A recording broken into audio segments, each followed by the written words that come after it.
Hello, welcome to Soulprint Intuitive Tarot. Um, as you know, or you probably know, or you might know, I just finished doing a reading on the southern border. And even though that there was, reason to be hopeful, normally when I do that kind of a heavy, intense reading, I just run outside to my flower garden and reconnect with the earth and get grounded. Um, it's not so nice out there today, a little cloudy, a little cool. So I thought that in order to cleanse the palate, I would do another reading on just something a little bit more upbeat. But speaking of which, if you happen to notice smoke wafting in front of me, I'm burning incense. But honestly, sometimes even incense is not going to erase some smudges. So, quick little reading just to sort of change the energy up a bit. I have a question.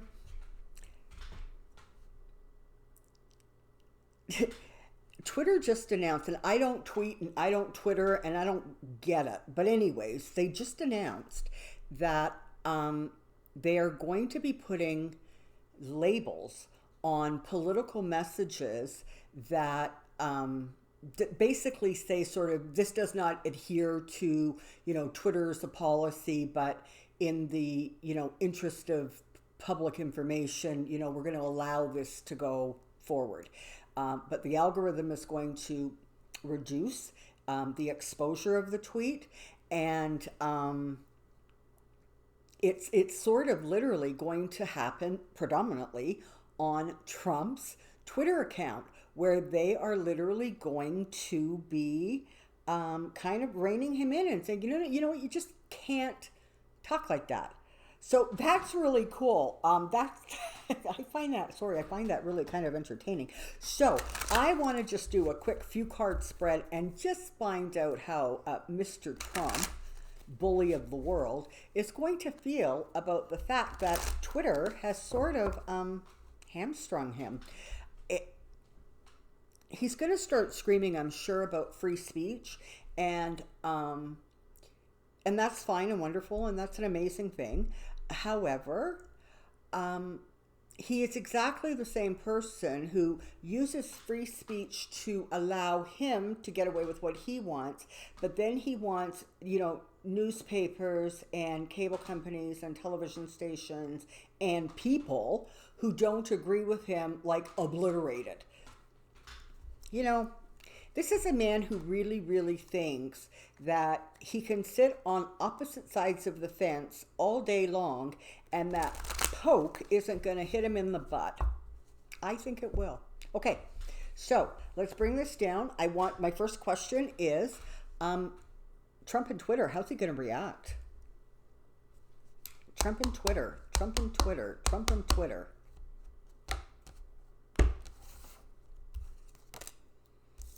Okay, well, the world, for the most part, sees it as a celebration because, he just pollutes. He sends out such polluted energy with the way he conducts himself.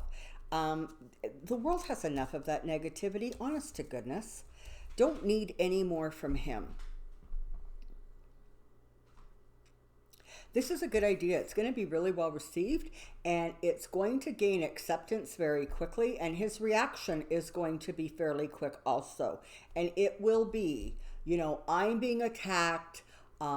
This is a witch hunt. I'm the most, what is that phrase? He is not abused president, but he's the most whatever of, in all of history. People are picking on him all over the place. He's such a pathetic person. His reaction is going to be swift and vocal, and he's going to feel hard done by, as he usually does.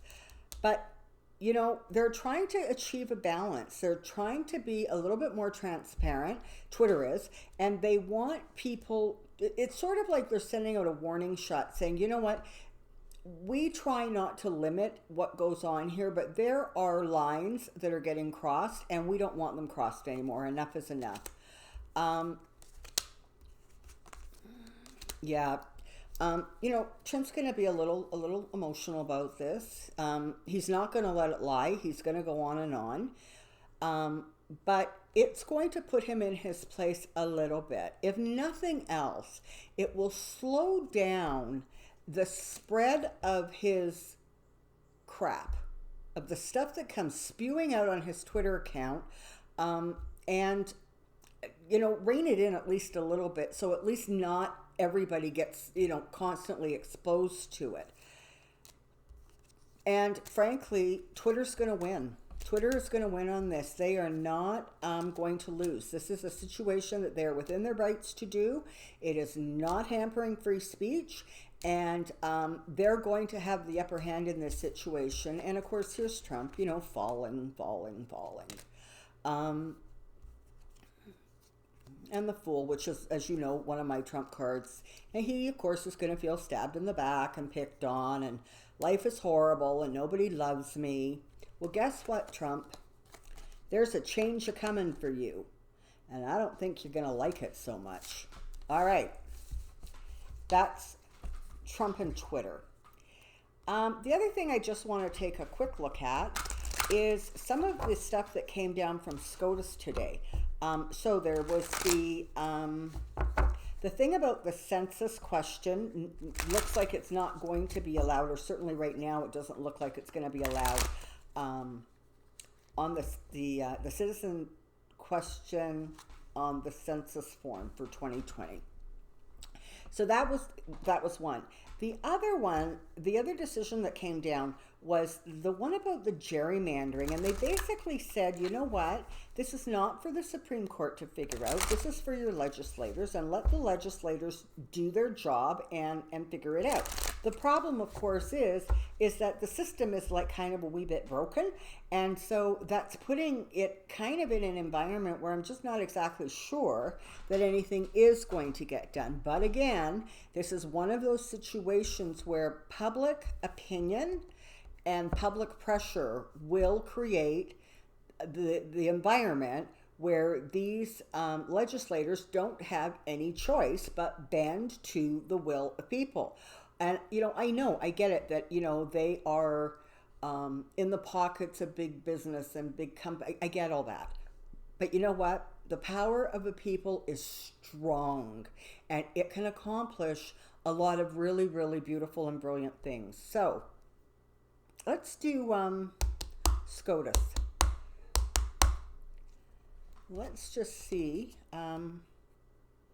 what we can see about that.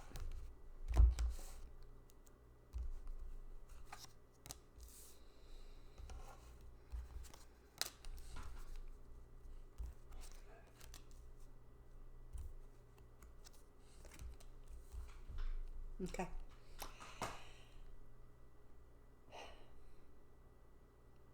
In both of these situations, with the gerrymandering in particular, the people ultimately will get their way. The parties, the political parties, and frankly, this goes for both parties, are not going to continue the injustice. They're not going to be able to continue kind of doing stuff behind the scenes, secret, and hoping that people don't pay attention to it, and so they can get away with it. So that's the bottom line there, is the people have the power to create the environment that stops the things that are going on that are not in keeping with the morals and the integrity and the beliefs of your country. It's sad that the gerrymandering thing did not at least get its brakes put on it, because that has such a huge impact on voting and the results of a vote. So again, this is the time to go in your individual states to the people who create and set up, those boundaries, and start insisting that, you know what, you need to do it fair. This is ridiculous. There's lots of people who don't think the way, the ruling party thinks in that state, and we need to be represented. Again, this is, it's an interesting thing. As I lay out the cards, the thing that really, really comes to mind is that Okay, quickly these cards. So again, ultimately the people have the power and the people can create the environment that they actually want to live and thrive in. Um, there are people who, you know, do dirty work behind the scenes. They think, you know, no one's seeing them. It's kind of, but they are. They're being seen. Their behavior is being seen and witnessed. And ultimately, the corruption comes down. It falls down. Unfortunately, sometimes it takes just longer for the corruption to end than we would like. There's a whole lot of sort of mercenary behavior going on here. People who want what they want for financial or power, political reasons. And again, you know, that's kind of going to come to a stop at some point. You have the Wheel of Fortune here. So, bottom line is, there will be a change in fortunes on people who are not doing right. I don't really know of a simpler way to say that. If you're kind of on the wrong side of an issue, and I'm not talking about policies here, I'm talking about human behavior. What is appropriate and acceptable on this little globe we live on in terms of what works and how things should be. If they're not on that side, you eventually are going to pay for it. And this is the other thought I have on the whole gerrymandering thing, and beyond that, really, and the census thing, and frankly, the whole situation in the states. It is, no question, a difficult and painful lesson that the citizens of the United States are learning right now. But it is also a wake-up call and a lesson for other democratic countries globally. Because what we are witnessing, and you in America are experiencing firsthand, is what happens when you become sort of disinterested in the day-to-day and you kind of say, the government will take care of it, they're, you know, whatever, they're corrupt, they're whatever, but they're the best we've got, and so they're going to do what they're going to do. When you take your eye off the ball, there is a price to be paid. Because one of the things that I think, by and large, people tend to sort of not take to heart is the fact that other people in the world are perhaps not motivated by the same heart space that you are in. If you are basically kind and compassionate, you sort of just expect that other people should be on the same page as you. And when they're not, it's a little bit disconcerting. It's like what? And so we're all learning a lesson about having to keep much closer watch on the people that we bestow power upon, and reining them in and saying, no, you know, we gave you this position of power, but it is so that you represent us, not so you go off and do your own thing and line your pockets like the Mitch McConnells of the world and the Donald Trumps of the world and the whole bunch of the rest of them of the world. It's because you're supposed to be representing what we want and feel and need. So, all in all, Trump is going to be like a little batshit crazy about the whole Twitter thing because he's really going to feel like, you know, somebody spanked him and said you can't do that. And the Scotus thing, the rulings today, or the judgments, whatever they're called, that is an indicator that you can't put all your eggs in one basket. You can't just say the courts will save us or the government will step in and do the right thing when that, you know, tornado hits or that hurricane comes through. There has to be more accountability, and that has to come from people saying, excuse me, you are accountable to us, the citizens and the people.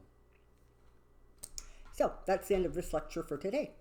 Thank you so very much for liking, subscribing, viewing. As I've said before, I'm blown away by it. So thank you very, very much. I hope you have enjoyed what you have found on this channel. I love your comments. Keep them coming. I'm doing my best to sort of answer them as quick as I can. So until next time, take care. Be well. See you soon.